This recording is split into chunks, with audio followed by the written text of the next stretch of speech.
TV Haryana, खबर जहां नजर वहां। हरियाणा के मुख्यमंत्री मनोहर लाल ने रविवार को चंडीगढ़ में पौधा लगाकर राज्य स्तरीय वन महोत्सव की शुरुआत की। इस अवसर पर मुख्यमंत्री ने वीडियो कॉन्फ्रेंसिंग के माध्यम से यमुनानगर में आयोजित राज्य स्तरीय वन महोत्सव में जनसभा को संबोधित करते हुए कहा कि पर्यावरण की सुरक्षा करना हमेशा से राज्य सरकार की सर्वोच्च प्राथमिकता रही है और पेड़ों के महत्व को समझते हुए हरियाणा को हरा भरा बनाने के लिए कई कदम उठाए गए हैं। समारोह में चंडीगढ़ से सहकारिता मंत्री डॉक्टर बनवारी लाल भी शामिल हुए, जबकि वन मंत्री कंवरपाल गुर्जर, जगाधरी से अन्य राजनीतिक और प्रशासनिक गणमान्य व्यक्तियों द्वारा वीडियो कॉन्फ्रेंसिंग के माध्यम से अपने अपने जिलों में शामिल हुए। वन मंत्री कंवरपाल ने अपने संबोधन में जनता से अधिक पेड़ लगाने की अपील की और सरकार की योजनाओं की जानकारी भी दी। इस अवसर पर वीडियो कॉन्फ्रेंसिंग के माध्यम से कार्यक्रम की अध्यक्षता करते हुए मुख्यमंत्री मनोहर लाल ने कहा कि बरसात का मौसम पौधारोपण के लिए सबसे अच्छा समय होता है, इसलिए इस बार 72वें राज्य स्तरीय वन महोत्सव के अवसर पर प्रदेश में 3 करोड़ पौधे लगाने का लक्ष्य रखा गया है। उन्होंने प्रदेशवासियों से अपील करते हुए कहा कि धरती की हरियाली सुनिश्चित करने के लिए राज्य सरकार के वृक्षारोपण अभियान का हिस्सा अवश्य बने। मुख्यमंत्री ने उदाहरण देते हुए कहा कि फिलीपींस देश में हर छात्र को अपनी स्नातक की डिग्री प्राप्त करने के लिए 10 पेड़ लगाना अनिवार्य है। उन्होंने कहा कि हरियाणा में भी छात्रों को पेड़ लगाने के लिए प्रोत्साहित करने हेतु 12वीं के छात्रों को अंतिम मूल्यांकन में कम से कम 10 अतिरिक्त अंक देने का प्रावधान करने की शिक्षा विभाग द्वारा संभावनाएं तलाशी जाएं। इस अवसर पर मुख्यमंत्री ने सरकारी नर्सरी से पौधों के मुफ्त वितरण के लिए एक नागरिक केंद्रित मोबाइल एप्लीकेशन ई पौधाशाला लॉन्च की। उन्होंने कहा कि प्रधानमंत्री द्वारा शुरू किए गए जल शक्ति अभियान के तहत पंचायतों को वितरित किए जाने वाले सभी पौधों और राज्य सरकार की पौधागिरी योजना के तहत बांटे जाने वाले पौधे इस मोबाइल एप्लीकेशन के माध्यम से वितरित किए जाएंगे। इसके अलावा सभी नागरिक एवं सरकारी कार्यालय वन विभाग की नर्सरी से इस ऐप के माध्यम से अपनी मांग रखकर पौधे प्राप्त कर सकते हैं।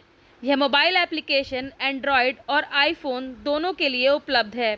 इसके माध्यम से निकटतम नर्सरी में अपनी पसंद के पौधों की उपलब्धता की जांच की जा सकती है और इस ऐप में नर्सरी में पहुंचने के लिए नेविगेशन की सुविधा भी है। मुख्यमंत्री ने धरोहर नामक पुस्तिका का भी विमोचन किया, जिसमें वन विभाग द्वारा की जा रही गतिविधियों की विस्तृत जानकारी दी गई है। यह पुस्तक हरियाणा में प्राकृतिक संसाधन प्रबंधन और योजना बनाने के लिए नीति निर्माताओं, वन प्रबंधकों, शिक्षाविदों और नागरिकों के लिए बहुत मददगार साबित होगी। मुख्यमंत्री ने कहा कि प्रदेश की जनता द्वारा लगाए गए पौधों को जियो टैगिंग के लिए भी जल्द ही एक और एप्लीकेशन शुरू की जाएगी। आज का दिन वास्तव में ही पर्यावरण की दृष्टि से कहें या वन विभाग की दृष्टि से कहें, हमारा ये जो 72वां वन महोत्सव हरियाणा प्रदेश का, इसका आज का ये दिन वन विभाग को समर्पित है।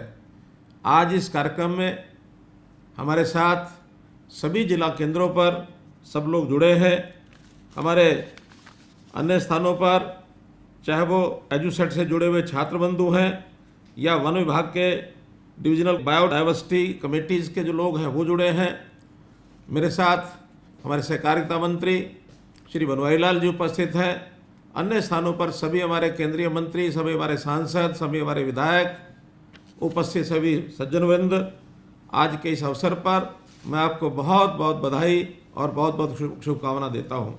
मित्रों, सावन का महीना है, वर्षा अपने जोबन पर है और इस समय प्रकृति जिस प्रकार का एक सुंदर दृश्य, एक जिस प्रकार का उत्साह और उमंग, ये सब लोगों को मन भावन इस रूप में आगे बढ़ाता है।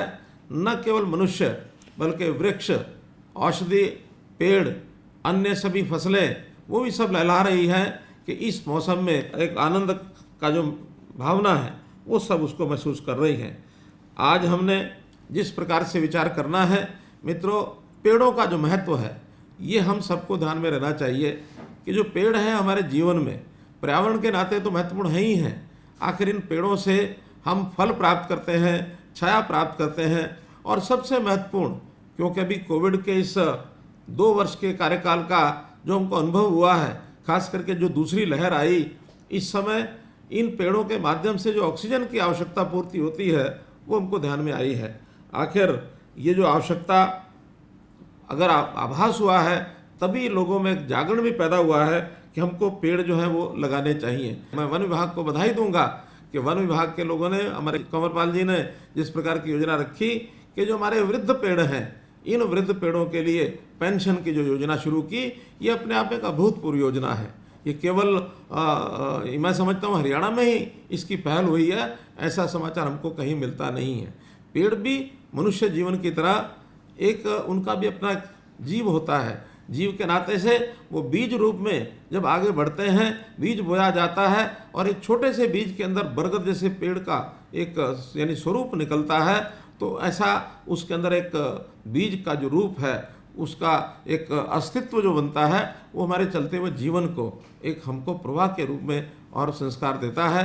बाद में पेड़ जब पौधा जो होता है, पेड़ कभी लगाया नहीं जाता, वास्तव में पौधे ही लगाए जाते हैं। पौधा जो है बचपन का रूप होता है और उस पौधे को बचपन के नाते से जब लगाते हैं, बाद में उसका रक्षण भी करना पड़ता है। क्योंकि हम देखते हैं कि पेड़ लगाते हैं बहुत हैं। हमने पहले टारगेट करोड़ों का पहले भी लिया है, इस बार भी हमारा टारगेट 3 करोड़ पेड़ों का है। लेकिन पेड़ लगाना तो शायद बहुत आसान भी है और लग भी जाते हैं, लेकिन मेरा कहना है कि उन पेड़ों की रक्षा सुरक्षा करना, कम से कम प्रारंभिक 3 वर्ष से 5 वर्ष तक का जो पौधा है, जब तक वो जड़ नहीं पकड़ लेता तब तक की उसकी रक्षा सुरक्षा करना ये बहुत अनिवार्य है। तब जाकर के उसका जो यौन रूप खड़ा होता है, उसका तना बढ़ता है, उसके फल यानी उसके जो टहनियाँ होती हैं, पत्ते लगते हैं, फल फूल लगते हैं और एक यौन अवस्था के बाद धीरे धीरे वो वृद्ध अवस्था में पहुंचता है। तो जैसे मनुष्य जीवन होता है, इसी प्रकार पेड़ का भी जीवन है। इसके प्रति भी हमारी संवेदना वैसी होनी चाहिए जैसे हम एक व्यक्ति के, मानव के जीवन के साथ करते हैं। तो पेड़ों का जो स्वरूप है उसी प्रकार से हमको चलाना चाहिए। नमस्कार, आप देख रहे हैं टीवी हरियाणा। सब्सक्राइब करें और बेल आइकन दबाना ना भूलें। हरियाणा की सभी खबरें सबसे पहले आप तक। टीवी हरियाणा, खबर जहां नजर वहां।